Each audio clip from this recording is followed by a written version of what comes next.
Ya pasaron 17 minutitos desde la hora 20, segundo tramo de esta edición de La Perra Vida en los 580 de Universidad. ¿Usted se acuerda de esa película de hace un montón de años, El Viaje Fantástico? Le cito, uno de los protagonistas era Raquel Welch. Por las dudas se haya olvidado el filme de Raquel Welch, difícilmente se haya olvidado. ¿Se acuerda que era un grupo de científicos que eran miniaturizados a bordo de un submarino para ser introducidos en el torrente circulatorio de un paciente?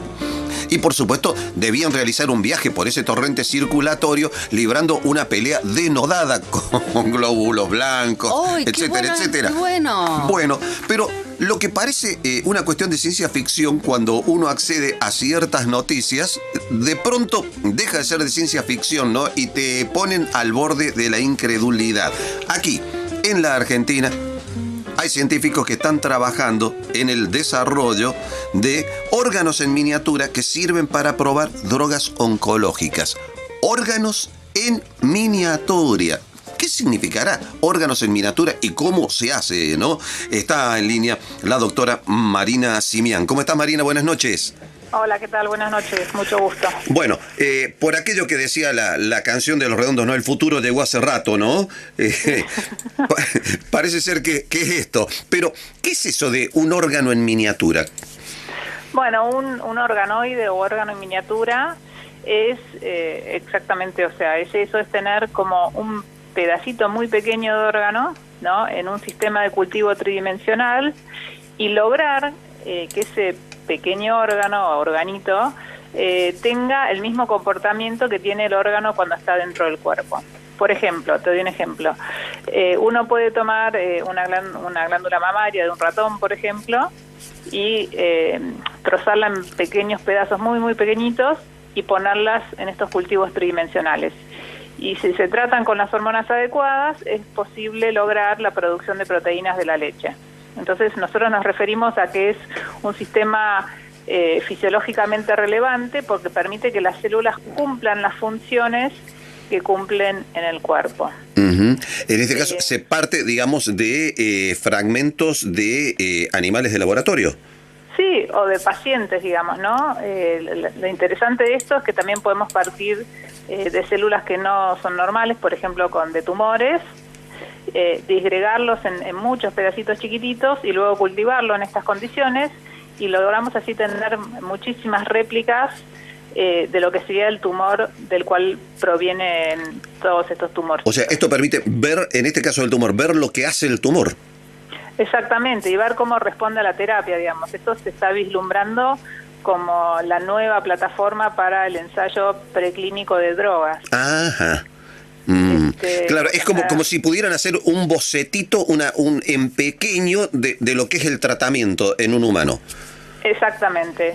Esto se ha logrado, digamos, esto tuvo un boom, es una tecnología que se ha venido desarrollando desde los 80 o antes, pero recién en los últimos 10 años realmente se han puesto a punto las condiciones de cultivo que permiten que realmente estas células se comporten prácticamente de la misma manera que lo hacen dentro del cuerpo. Entonces replican esta condición y lo que se está viendo es que en realidad es mucho mejor modelo para testear drogas y entender determinados mecanismos que lo que se estaba usando, lo que se usa hasta ahora tradicionalmente, ¿no?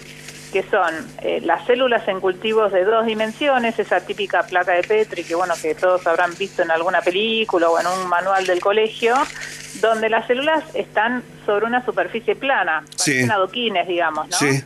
Una al lado de la otra. Pero la realidad es que para las células estar en esta condición de adoquines no es lo normal, porque las células en nuestros cuerpos y en los cuerpos de los animales viven en 3 dimensiones, y esa tridimensionalidad les da características y la respuesta a estímulos se modifica. Y bueno, y tradicionalmente lo que se hacía o lo que se hace todavía es, por ejemplo, se desarrolla un prototipo de una droga, se prueba en células en 2 dimensiones y de ahí se pasa a ratones por lo general, que es un paso bastante costoso porque estos bioterios donde se cuidan a los ratones son muy estrictos y además, bueno, por supuesto es un tema que tiene todo un tema ético que no es menor. Sí, hay toda una discusión con eso, sí. Exactamente. Y lo que se ve es que para las drogas, por ejemplo en oncología, de las que pasan esas etapas y entran a fase 1 en humanos, solamente el 5% termina como una droga que se usa realmente en la clínica. Entonces, evidentemente, eso que estamos haciendo antes está fallando en algo, ¿no? No nos está dando buena información sobre lo que después va a suceder en el humano. Claro, es apenas una aproximación, digamos. Claro, es una aproximación y que tiene dificultades. Y lo que se está postulando hoy en día es que estas dificultades se deben a, por un lado, es que estamos con células en 2 dimensiones, ¿no? Que para la célula no es lo mismo estar en 3 o en 2 dimensiones. Y la segunda cosa es que, bueno, realmente los roedores no necesariamente son siempre un buen modelo para enfermedades que tenemos los seres humanos, ¿no? Uh-huh. Así que, bueno, en lo que es oncología, esto realmente está abriendo un espectro muy interesante porque se pueden hacer bancos de estos organoides, ¿no? Con todo el material que tradicionalmente se ha descartado, ¿no? Los tumores que se eliminan, que se le sacan a los pacientes, bueno, en vez de descartarlo, uno lo puede procesar y producir millones o miles de estos organoides, y uno los puede después guardar en estos biobancos que son como unas heladeras donde se congelan y luego se pueden descongelar. Por ejemplo, si tenemos un nuevo candidato para un tipo determinado de tumor, uno podría descongelar un montón de organoides provenientes de distintos pacientes y testear en estos sistemas la nueva estrategia terapéutica antes de pasar, por ejemplo, a una fase 1, ¿no? O sea, esa sería un poco la idea. Ahora, esto está, digamos, ¿estamos viendo cómo funciona esto y poniéndolo a punto o ya digamos, esto tiene aplicación inmediata? Bueno, esto en el exterior, o sea, ya en Estados Unidos, en Europa, se está trabajando en hacer estos biobancos, ¿no? En todo lo que es el almacenamiento de estos organoides, y se están haciendo pruebas pilotos en el desarrollo de drogas para ver cómo responden. En Argentina nosotros trabajamos experimentalmente con estos sistemas. Nos encantaría como científicos, la verdad, tener la oportunidad de que nos ofrezcan financiamiento para hacer biobancos de organoides, porque me parece que bueno, que es algo sumamente interesante y con muchísimo potencial, y que bueno, a largo plazo es menos costoso que estar trabajando con animales y que tiene menos problemas éticos y es más reproducible de alguna manera, reproduce mejor lo que sucede en el ser humano, ¿no?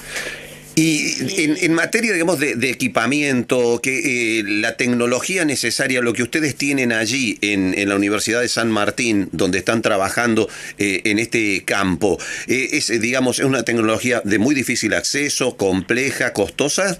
No, o sea, sí necesitaríamos para tener un biobanco comprar más heladeras, más freezers y bueno, tener como un seteo, digamos, de biobanco que requiere determinadas normas de procedimientos, ¿no? De cómo preparar los organoides, etcétera. Pero no es una tecnología que es bastante artesanal en realidad. Ajá. Porque tiene mucho que ver con la habilidad, o sea, con usar protocolos adecuados para disociar el tejido, de tenerle como un poco el ojo, a cuándo la disociación está lista, o sea, tiene una serie de instrucciones, pero esto no es biología molecular, digamos, ¿no? Porque la biología molecular, por ejemplo, es mucho más precisa en cómo uno va haciendo las cosas. En cambio, cuando uno trabaja con células, te diría que es casi como cocinar, ¿no? O sea, cuando vos haces una torta, por más que tengas la receta, tu mano tiene mucho que ver con cómo se hace la torta. Bueno, esto tiene un poco de eso, y no es menor, ¿no? Porque los grupos que trabajan en organoides, por lo general uno se ha formado con gente que tiene mucho expertise en este tema, y así se va, digamos, transmitiendo de una generación a otra. Bueno, este know-how, no sé cómo lo llamaría, ¿no? Este conocimiento. Sí, es un know-how, evidentemente, ¿no? Ahora, sí. Hablando de ese know-how, ¿ustedes son los únicos que están trabajando en este campo en Argentina y en la Universidad de San Martín?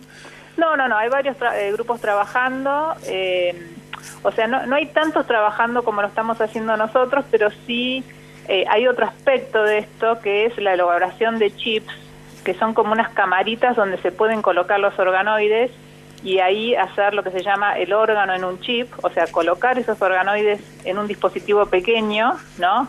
Que además tiene un sistema de fluídica, porque nuestros órganos en el cuerpo están conectados por el sistema circulatorio, ¿no? Sí.